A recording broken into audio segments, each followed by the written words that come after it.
Movie के starting scene में हमें एक लेडी दिखती है जिसका नाम स्कारलेट होता है। वो ईरान में गैर कानूनी तरीके से जाती है। वो बताती है कि वो हबाला रीजन की तरफ जा रही है, जहां गवर्नमेंट ने उन गुफाओं को डिस्ट्रॉय करने का हुक्म दिया है। उसे लगता है कि वो गुफाएं एक मिसिंग पीस है इतिहास का। वहाँ पर स्कारलेट की मदद रेजा नाम का एक आदमी करता है और उसे उस गुफा में ले जाता है जिसकी बात शुरुआत में स्कारलेट कर रही थी। रेजा ने अपने ही घर के एक कोने से उस गुफा में जाने का रास्ता बनाया हुआ था। वो दोनों उस गुफा में जाते हैं और स्कारलेट को वहाँ पर एक बड़ा सा पत्थर मिलता है जिस पर एशियंट लैंग्वेज में कुछ लिखा होता है। वो इस पत्थर को तोड़ती है और उसे तोड़ने के बाद उसे एक बड़े से बुल की मूर्ति दिखती है। स्कारलेट बताती है कि ये रोज की है और इसके ऊपर भी एशियंट लैंग्वेज में कुछ लिखा होता है, पर उसके पास ज्यादा टाइम नहीं होता क्योंकि ये गुफा पूरी तरह से खत्म होने वाली है, यानी ब्लास्ट होने वाली है। इसी डर से रेजा स्कारलेट को वहीं छोड़कर वापस अपने घर चला जाता है, पर जब वो वहां से वापस जा रही होती है तब उसे एक बॉडी लटकी हुई दिखती है और ब्लास्ट होने शुरू हो जाते हैं, पर रेजा उसको बचा लेता है। अब हमें एक आदमी की आवाज सुनाई देती है जिसका नाम बेंजी होता है, जो कि एक कैमरामैन है। बेंजी उससे उसके बारे में पूछता है और स्कारलेट बताती है कि उसका नाम स्कारलेट मार्लोव है और वो एक प्रोफेसर है यूनिवर्सिटी ऑफ लंदन में। उसके पास एक पीएचडी है आर्कियोलॉजी में और मास्टर्स है केमिस्ट्री में। वो 4 भाषाएं जानती है और साथ ही साथ वो ब्लैक बेल्ट है कार्व मागा में। बेंजी उसके डैड के बारे में पूछता है कि तुम्हारे डैड ने तुम्हें फिलोसोफर स्टोन के बारे में कितना बताया है। वो बताती है कि ये एक मायावी पत्थर है जो कि किसी भी मेटल को गोल्ड में बदल सकता है और अनंत जीवन की पूंजी उपलब्ध करवा सकता है। इसके बाद वो पेरिस के एक घर में जाते हैं जहां पर 600 साल पहले निकोलस फ्लेमल्स रहते थे और यहाँ पर उन्होंने फिलोसोफर स्टोन को बनाया था। स्कारलेट अपने दोस्त जॉर्ज के पास जाती है जो कि एक चर्च की बेल ठीक कर रहा होता है। जॉर्ज बेंजी के बारे में पूछता है और स्कारलेट बताती है कि ये एक डॉक्यूमेंट्री बना रही है उसके स्टोन की तलाश पर। स्कारलेट उससे हेल्प मांगती है पर पहले तो जॉर्ज उसे मना कर देता है क्योंकि जब वो स्कारलेट के साथ उस स्टोन की खोज में था तब उसे टर्की की एक जेल में जाना पड़ा था। फिर वो जॉर्ज को बताती है कि उसे रोज की मिल गई है और उसे यूज करने के लिए उसको उसकी मदद चाहिए। ये सुनने के बाद जॉर्ज मान जाता है पर वो कहता है कि वो सिर्फ उस लैंग्वेज को ट्रांसलेट करने तक की हेल्प करेगा। इसके बाद वो निकोलस की कब्र के उस पत्थर पर वापस जाते हैं और उसे एनालाइज करते हैं।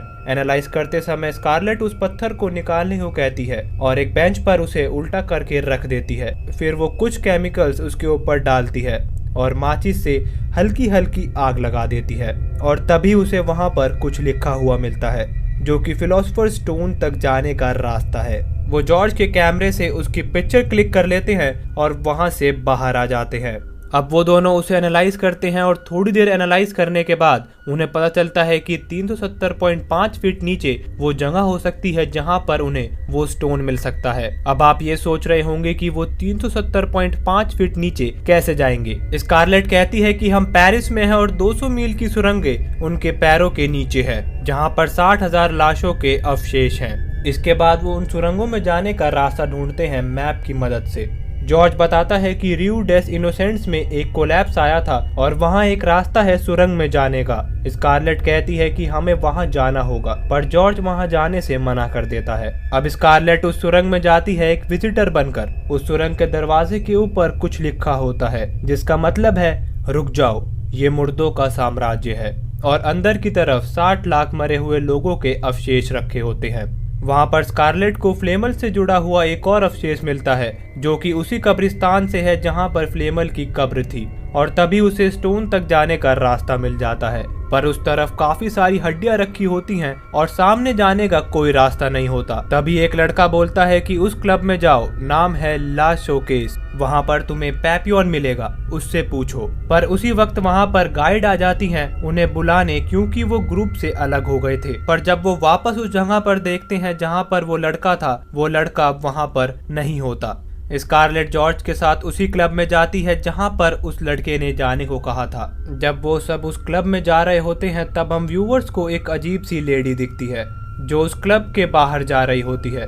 क्लब में जाते वक्त भी वो लेडी उन्हें ही देख रही होती है। अब स्कारलेट को पैपियन मिल जाता है और वो पैपियन को सब कुछ बता देती है। अगले दिन पैपियन स्कारलेट को अपनी टीम से मिलवाता है जिनका नाम जेड और सुक्सी होता है। वो सब अब उस रास्ते से जाते हैं जहाँ से पैपियन और उसके साथी गए थे, पर उन्हें जल्दी जाना होता है क्योंकि पुलिस उन्हें पकड़ सकती है। वो सब हेडलैम्प्स पहन लेते हैं और कुछ हेडलैम्प्स में कैमरा लगा होता है। वो एक छेद से उस सुरंग में जा रहे होते हैं, पर तभी वहां पर पुलिस आ जाती है। पैपियन उस पुलिसमैन से बचाकर उस सुरंग में आ जाता है और 2 स्मोक ग्रेनेड फेंक देता है। अब वो वहां से चले जाते हैं और कुछ देर बाद वो एक जगह पर पहुंचते हैं जहां से पैपियन उन्हें एक रास्ता दिखाता है जहां से वो और उसके साथी पहले गए थे। पर उस रास्ते पर काफी सारी हड्डियां होती हैं, यानी उन्हें उन मरे हुए लोगों की हड्डियों के ऊपर से जाना होगा। बेंजी वो रास्ता देखकर डर जाता है और उस रास्ते से जाने के लिए मना कर देता है। स्कारलेट को वहीं पर एक रास्ता दिखता है जो कि काफी सारे पत्थरों से बंद कर रखा होता है। ये देखकर लगता है कि किसी ने इसे बंद किया हो। पैपियन बताता है कि इस रास्ते को कोई इस्तेमाल नहीं करता। जो कोई भी इस सुरंग में जाता है वो कभी भी जिंदा वापस नहीं आता। पैपियन उन्हें अपने दोस्त के बारे में भी बताता है जिसका नाम लटोप था। लटोप यहाँ सालों से नीचे रहता था और उसे हर रास्ते के बारे में पता था सिवाय इसके, पर जब से वो वहाँ गया है तब से उसे किसी ने नहीं देखा। काफी बहस करने के बाद वो सब पैपियन की बात मान लेते हैं क्योंकि वो पहले भी यहाँ आ रखा है और एक एक करके जाने लगते हैं। पर जब बेंजी आ रहा होता है तब वो एक जगह पर फंस जाता है। वो थोड़ी देर तक उस जगह पर फंसा रहता है और आगे बढ़ने के लिए हड्डियों को सामने से हटाता है, पर हड्डियों के सरकने की वजह से वो जगह टूटने लगती है और सब कुछ ढह जाता है, पर बेंजी को कुछ नहीं होता। यहाँ से ये मूवी और इंटरेस्टिंग हो जाती है। जब वो सब उस जगह को देखते हैं तो वहीं पर आ चुके थे जहां पर वो रास्ता था जहां से पैपियन उन्हें जाने के लिए मना रहा था। ये देखकर बेंजी उस पर भड़क जाता है, पर पैपियन कहता है कि इस सुरंग में कोई मोड़ नहीं है, ये बिल्कुल सीधी सुरंग है। उनके पास अब कोई रास्ता नहीं था सिवाय उस रास्ते के। वो उस रास्ते से जा ही रहे होते हैं तब स्कारलेट को दीवार पर पैपियन का नाम लिखा हुआ दिखता है, पर पैपियन को इसके बारे में कुछ नहीं पता होता। इसी बीच उन्हें सुरंग में फोन बजने की आवाज सुनाई देती है। जॉर्ज पैपियन से उस फोन के बारे में पूछता है और पैपियन बताता है कि एक फोन कंपनी यहाँ से अपनी लाइंस चलाया करती थी और 50 साल पहले वो सब कुछ ले गए थे। वो जाते हैं, फोन फिर से बजने लगता है और वो सब उस आवाज की तरफ जाने लगते हैं। फोन मिलने के बाद स्कारलेट उस फोन को उठाती है और एक आदमी उससे कहता है, तुमने मुझसे बात क्यों नहीं की स्कारलेट? और वो आदमी चिल्लाने लगता है। तभी स्कारलेट फोन वापस रख देती है। फोन रखने के ठीक बाद उन्हें एक आदमी दिखता है जो कि और कोई नहीं पैपियन का दोस्त लटोप था। वो बार बार बस यही कहता है, तुम्हें यहाँ पर नहीं आना चाहिए था, और वहां से जाने लगता है। वो सब लटोप के पीछे पीछे जाने लगते हैं। फिर एक रास्ते पर लटोप कहता है कि ये बाहर निकलने का रास्ता है। ये बात पैपियन को अजीब लगती है, पर फिर भी वो सब लटोप की बात मान लेते हैं। वहां पर उन्हें एक बहुत गहरा गड्ढा मिलता है और वो एक एक करके जाने लगते हैं, पर जब बेंजी आ रहा होता है तब रस्सी टूट जाती है और वो बीच में ही अटक जाता है। नीचे आने के बाद स्कारलेट उसके हाथ पर पट्टी लगाती है क्योंकि उसके हाथों में चोट लग गई थी। जैसे जैसे वो आगे जा रहे थे वैसे वैसे उनके साथ अजीब चीजें और बढ़ती जा रही थी। वो सब और आगे जाते हैं लटोप के साथ और चलते चलते वो एक डेड एंड पर पहुंच जाते हैं।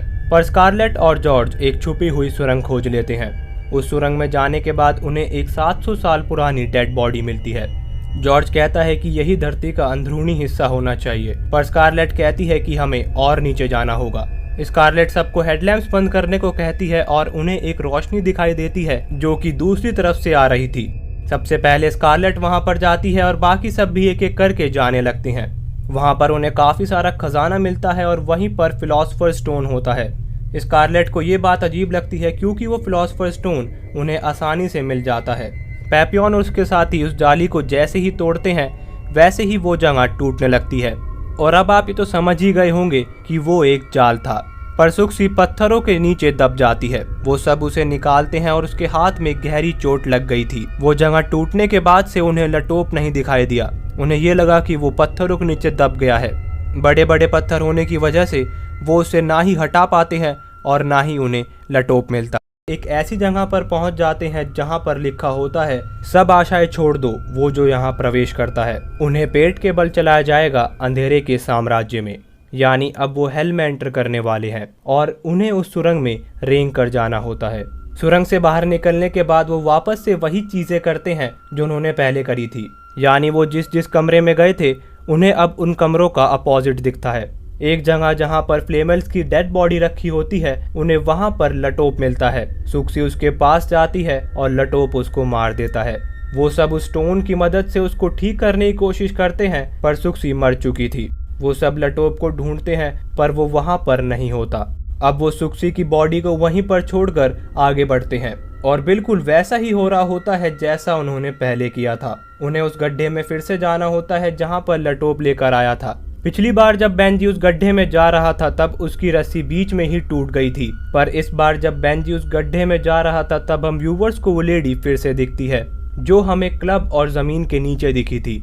बेंजी को लगता है कि कोई उसके पीछे है। वो अपने चारों तरफ हेडलैम्प की लाइट से देखता है और तभी वो लेडी उसके ऊपर पीछे से हमला कर देती है और बेंजी तेजी से नीचे की तरफ गिर जाता है। वो सब बेंजी को देखते हैं पर वो मर चुका था। वो आगे बढ़ते रहते हैं और उन्हें वही चीजें दिखती हैं जिससे कि वो कमजोर पड़ जाएं। जैसे एक जगह पर जॉर्ज को उसका भाई डैनी दिखता है और उसे बचाने की कोशिश करता है। वो सब उसे समझाते हैं कि ये सच नहीं है। वहां से निकलने के बाद उन्हें किसी के चिल्लाने की आवाज सुनाई देती है। वो उस आवाज की तरफ जाते हैं और वहां उन्हें एक आग लगी हुई गाड़ी दिखती है जिसमें वही लड़का होता है जिसने स्कारलेट को पैपियन से मिलने के लिए कहा था।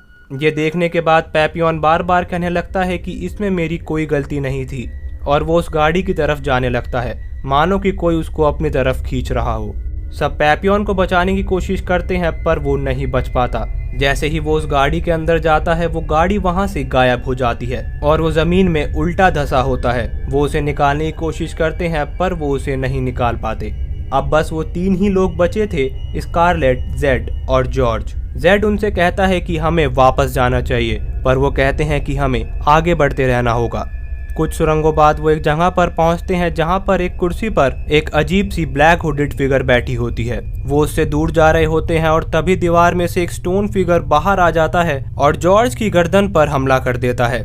स्कारलेट स्टोन निकालती है और उस स्टोन से जॉर्ज की चोट को ठीक करने की कोशिश करती है पर उससे कुछ नहीं होता। स्कारलेट को ये देखकर हैरानी होती है कि कुछ हो क्यों नहीं रहा। तभी जॉर्ज स्कारलेट से कहता है विट्रियन, जिसका मतलब होता है कि धरती के अंदरूनी हिस्सों में जाओ, सुधार द्वारा तुम उस पत्थर को ढूंढ लोगे। यहाँ पर स्कारलेट समझ जाती है कि ये सही पत्थर नहीं है और तुरंत वो उस पत्थर को उसकी जगह पर रखने जाती है, लेकिन वहाँ जाते वक्त उसे बहुत सी मुसीबतों का सामना करना पड़ता है। वहाँ पहुँचते ही वो स्टोन को उसकी जगह पर रख देती है और सही स्टोन ढूंढने लगती है। अब वो बड़े से गोल्डन स्टोन की धूल को हटाकर देखती है और उसको वहाँ पर खुद का ही चेहरा नजर आता है। इसका सीधा मतलब ये था कि कोई स्टोन है ही नहीं और वो इंसान होता है जिसके अंदर ये शक्तियाँ आती हैं। नकली स्टोन को इस्तेमाल करने के बाद उसके अंदर सारी शक्तियाँ आ गई थी, लेकिन वो काम नहीं कर रही थी क्योंकि उसकी शक्तियाँ इस्तेमाल करने के लिए उसे वो गलतियाँ एक्सेप्ट करनी होगी जो उसने की थी। वापस जाते समय स्कारलेट को उसके डैड दिखते हैं और उन्हें हक करके कहती है कि उसने उनसे ठीक तरीके से बात नहीं करी थी, उसके लिए सॉरी। और तभी उसके पिता की बॉडी वहां से गायब हो जाती है, यानी उसने अपनी गलती मान ली है। स्कारलेट जॉर्ज और जेड के पास जाती है और अपने हाथों से ही जॉर्ज को ठीक कर देती है क्योंकि उसके पास अब स्टोन की शक्तियां हैं। स्कारलेट उन दोनों को बताती है कि उन्होंने जो गलतियां की है उन्हें एक्सेप्ट करना होगा, तभी वो यहाँ से बाहर निकल पाएंगे। तो जॉर्ज अपने भाई की मौत का जिम्मेदार खुद को मानता है और अपनी गलती एक्सेप्ट कर लेता है। जेड कहता है कि उसका एक बच्चा है जिसे उसने नहीं देखा और वो जानता है कि वो उसका है, लेकिन उसने उसे अपनाया नहीं। इसके बाद वो फिर से एक गड्ढे के पास जाते हैं और उसमें कूद जाते हैं और काफी देर तक वो उस गड्ढे के नीचे गिरते रहते हैं। कुछ देर बाद वो काफी गहराई में पहुंच जाते हैं और वहां उनको एक मैन होल दिखता है और उसको खोलते ही वो सब बाहर आ जाते हैं। बाहर निकलने के बाद जेड उनसे बिना कुछ कहे वहां से चला जाता है और हम जॉर्ज और स्कारलेट को हक करते हुए देखते हैं। औरत का चक्कर बाबू भैया, औरत का चक्कर। अब हमें स्कारलेट दिखाई जाती है जिसमें वो कहती है कि उसे स्टोन का लालच नहीं है, बस वो सच को जानना चाहती है। बस यहीं पर मूवी खत्म हो जाती है। तो आज की इस वीडियो को यहीं पर ख़त्म करते हैं। अगर आपको वीडियो अच्छी लगी तो इस वीडियो को लाइक करें, शेयर करें और हमारे चैनल मिडनाइट कोस्ट को सब्सक्राइब करें।